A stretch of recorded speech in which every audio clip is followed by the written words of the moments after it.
presentation is about recycling in Buenos Aires, Argentina. So my main points are that in order to improve the amount and efficiency of recycling in Buenos Aires, the city needs to invest in their garbage pickers as more than just informal workers, and their garbage pickers in Argentina are called cartoneros. They also need to better disperse recycling centers throughout the city to be more equal so that everyone is able to access them. And lastly, they need to increase education about how and why people should recycle. So some background about Buenos Aires and Argentina as a country. Argentina is located in South America. It borders the Atlantic Ocean as well as Bolivia, Brazil, kind of a lot of countries. The population of Buenos Aires is 14,967,000, and Buenos Aires is the capital of Argentina, and that population size is about a third of the whole country. So a third of the country lives in Buenos Aires about. The urban population of Argentina is 91.9%, so a lot of people have moved into the city. It's pretty urbanized, although there are so many farms that raise cattle, as that is one of their big exports. And then the GDP of Argentina is ranked 28th in the world, which is technically considered a high-income country, but recently they've been having some financial struggles, and their currency has been falling compared to the US dollar. So here's some history about waste in Argentina.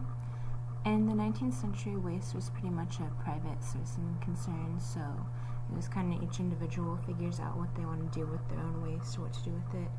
And then in the late 19th century, there was an outbreak of yellow fever and cholera, and a lot of people died, and this is kind of when the government figured out that waste could be causing illnesses and that they needed to do something about it. So in the 20th century, they kind of started to do something about it. They started dumping in large open fields where they thought that many people didn't live, although this might not have been true. It might have just been people who didn't have the power or finances to dissuade the government from throwing this garbage near their home. But anyways, around this time when they started dumping in large open fields is when the waste pickers and cartoneros really began to pick up, and they were able to go into these fields and pick out recycling and things that they could reuse. And then in the late 20th century and the beginning of the 21st century, Buenos Aires specifically started initiatives in order to decrease the amount of waste sent to landfills, because they want to close some of their landfills and start recycling and reusing waste more. So the classification of waste, at least for my project that I focused on, is mostly domestic, especially within the city of Buenos Aires. People are it's very densely populated with homes and apartments and things, so a lot of the garbage that gets sent to landfill contains recyclables, things that can be reused. So barriers to consistent recycling programs in Buenos Aires are the fact that waste and recycling aren't necessarily a financial priority, and this again has to do with the fact maybe that Argentina is kind of in a financial crisis right now, but also a barrier to this is a barrier because they only pay a certain amount of cartoneros, and so they're not efficiently using these people that could be resources to help divert recycling from landfills. And by only paying a certain amount of them, it doesn't help legitimize them and legitimize cartoneros as like a career. And so yeah, by not paying the cartoneros, it causes waste that could be recycled instead going to landfill.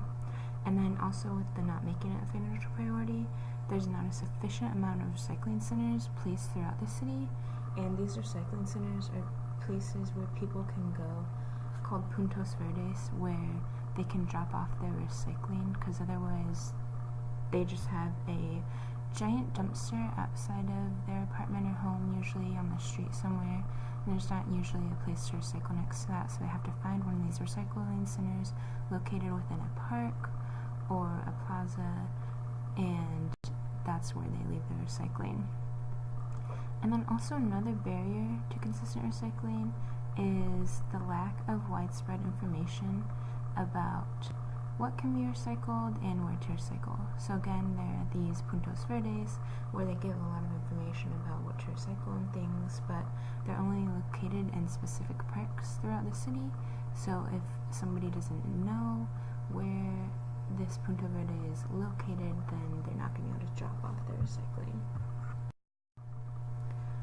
Problems and solutions.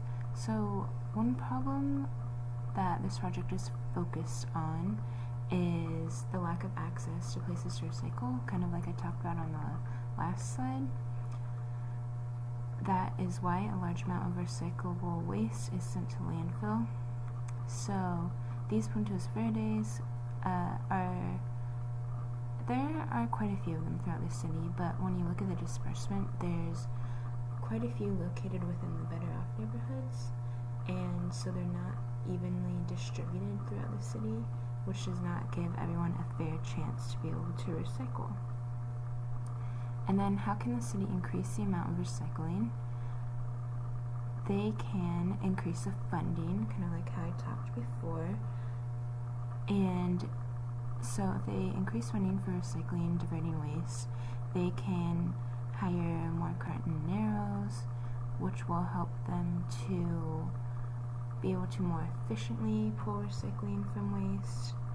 And then kind of with that, if they are recycling more instead of sending things to landfill, and if they make more spots for recycling available, they can divert the labor force that collects landfill items usually into a labor force that collects recyclables.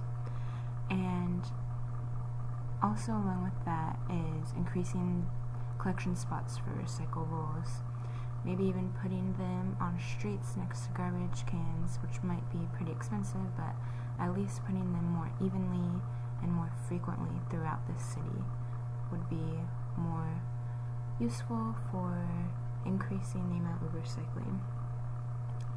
And then also they can invest in education about waste. So teaching students in the schools, young people, not only will that continue throughout their lives, hopefully, for them, and they'll know how to recycle and why to recycle, but also they can go home and teach their families and their parents about recycling. Also, I think just sending information to citizens, maybe through mail, that says, this is where your closest punto verde is, this is where you can recycle, this is what you can recycle, and this is why you can recycle, why you should recycle. And then finally, posting pictures or information of what can be recycled on recycling bins if you did put them on the street, or even posting pictures on garbage cans and then putting your recycling bin next to it, or just getting information out there about what can be recycled so people know, and then if they see that on a garbage can, maybe they won't throw their plastic away and they'll try to put it in their recycling instead. So will this work? This will work if the city is able to make a profit from its recyclables, which one private company in Buenos Aires already has. They've been collecting recycling and then selling plastic to foreign companies.